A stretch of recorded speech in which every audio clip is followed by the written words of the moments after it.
बिस्मिल्लाहिर्रहमानिर्रहीम। अस्सलाम वालेकुम नाजरीन, आप देख रहे हैं मेरा यूट्यूब चैनल। मैं हूं सगीर असद। देखें, मोदी के हवाले से इस वक्त दुनिया के अंदर खबरें रिलीज़ हो रही हैं और दुनिया के अंदर इसका जो एक चेहरा है बेनकाब हो चुका है और हो रहा है। इस सारी सूरत हाल को मद्देनज़र रखते हुए इंडिया की अपनी जो अवाम है वो भी बड़े सवाल उठा रही थी। वहाँ की अपोजिशन पार्टियाँ, वहाँ के जितने भी पॉलिटिशियन हैं वो बड़े सवाल उठा रहे थे और बहुत प्रेशर था इस वक्त मोदी सरकार पर। तो मोदी सरकार ने प्रेशर को कम करने के लिए कल जो है 19 जून को एक मीटिंग वहाँ पे तलब की, जिसे ऑल पार्टनर कॉन्फ्रेंस APC बुलाई, जिसमें तमाम अपोजिशन पार्टियों को बुलाया और जिसमें मोदी ने जो खिताब किया पहले और उसमें कहा उसने कि चाइना जो है वो इंडिया के किसी बॉर्डर के अंदर नहीं घुसा। वाज़ेह और बड़ी दलेरी और डटाई के साथ ये झूठ उसने बोला और हम जब देख रहे थे तो उसके फेस से पर मालूम पड़ रहा था तो ये सफ़ेद झूठ बोल रहा है। क्योंकि ये अगर मोदी ये कहता है कि चाइना जो है वो हिंदुस्तान के किसी हिस्से में नहीं आया, किसी ज़मीन के हिस्से तक नहीं पहुंचा, तो इसका एक मतलब तो ये है कि फिर चाइना अपनी ज़मीन पे आया, लद्दाख उनकी ही ज़मीन थी, इनकी नहीं थी। या फिर इसका ये मतलब हुआ कि वो ये कहना चाह रहा था कि लद्दाख का जो हिस्सा था जहाँ चाइना आया है वो चाइना का ही था, हमने कब्ज़ा कर रखा था।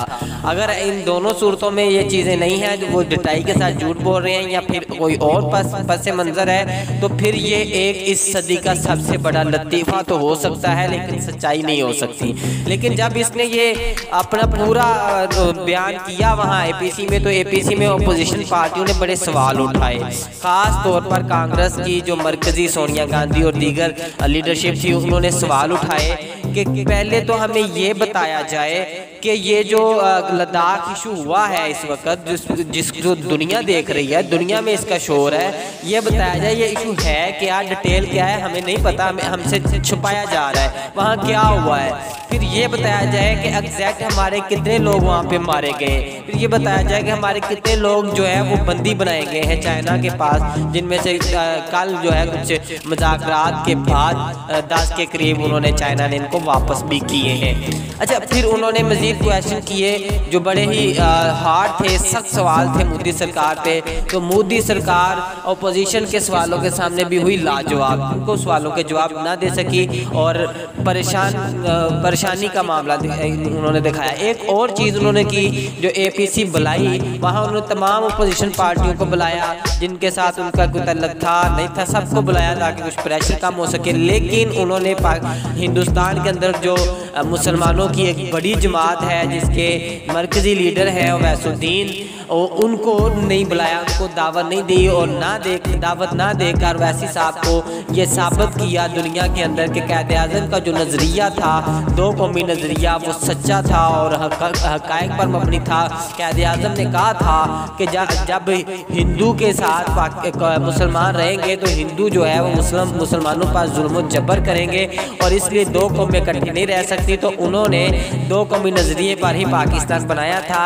असदुद्दीन ओवैसी साहब ने इस चीज़ का जो है इज़हार भी किया है कि इन्होंने हमें ना बुला के ये ज़्यादती की है। और आप यकीन करें कि जो हिंदुस्तान है वहाँ पे हिंदुओं के बाद बड़ी जो अक्सरियत है वो मुसलमानों की है और ये उन्होंने ऑल पार्टनर कॉन्फ्रेंस में उनको ना बुला के ये मतलब ये सब बाबर को है कि हम इनको अपनी हुकूमती मामलात में, मुल्क के मामलात में नहीं बुलाते, ये हमारे मतलब हमारा इनसे कोई ताल्लुक नहीं है।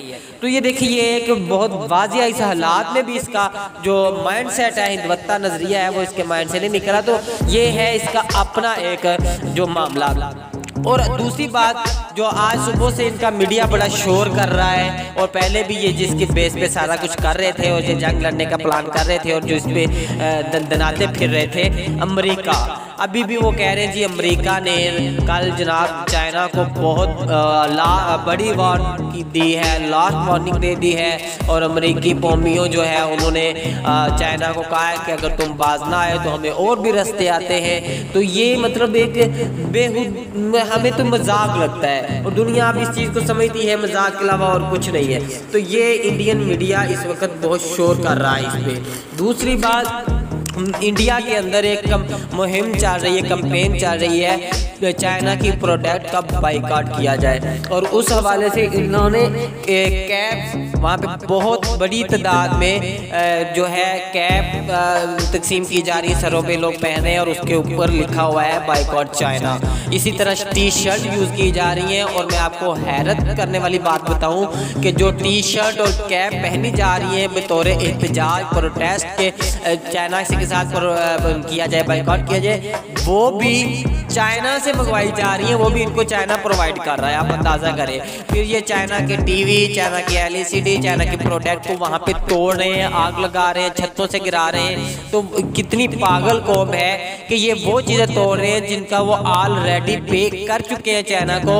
और चाइना देख के कहता होगा कि कैसी कौम से हमें वास्ता पड़ गया है कि फिर से इनको चाइना से लेना पड़ेगी, फिर से चाइना का फ़ायदा ही करेंगे, नुकसान उल्टा अपना ही करेंगे। क्योंकि क्या ये अमेरिका से लेंगे, अमेरिका से ये प्रोडक्ट लेंगे वो तो बहुत महंगी पड़ेंगी, यूरोप कंट्री से लेंगे वो भी बहुत महंगी पड़ेंगी। तो इनको जाना तो चाइना की तरफ पड़ेगा। इंडिया की अपनी तो कोई प्रोडक्ट है नहीं इनमें जो ये चाइना से लेते हैं। तो ये एक अपनी तरफ से ये कर रहे हैं कि हम अगर इन प्रोडक्ट का मतलब बाइकआउट करते हैं तो चाइना को बहुत धचका लगेगा। चाइना की जो माशियत है, माशी हालात जो है वो तंग हो जाएंगे, वो हमारे पास जो है घुटनों के बल गिर पड़ेगा। तो ऐसा कुछ भी नहीं है, बल्कि ये खुद का नुकसान कर रहे हैं। और मोदी जो है वो इस वक्त पूरा बुखलाया हुआ है और उसको कुछ समझ नहीं आ रहा। और पूरे वो अपने साथ साथ अब हिंदुस्तान का भी नुकसान करने जा रहा है। मैं आज वाज़िया बता दूं कि ये हिंदुस्तान को डुबोने के लिए, हिंदुस्तान के खात्मे के लिए मोदी खुद ही काफ़ी है। जिन लोगों ने हमारे चैनल को सब्सक्राइब नहीं किया वो सब्सक्राइब कर दीजिए, बेल आइकन को प्रेस कर दीजिए ताकि हम वो पैगाम जो आप तक पहुँचाना चाहते हैं पहुँचा सकें।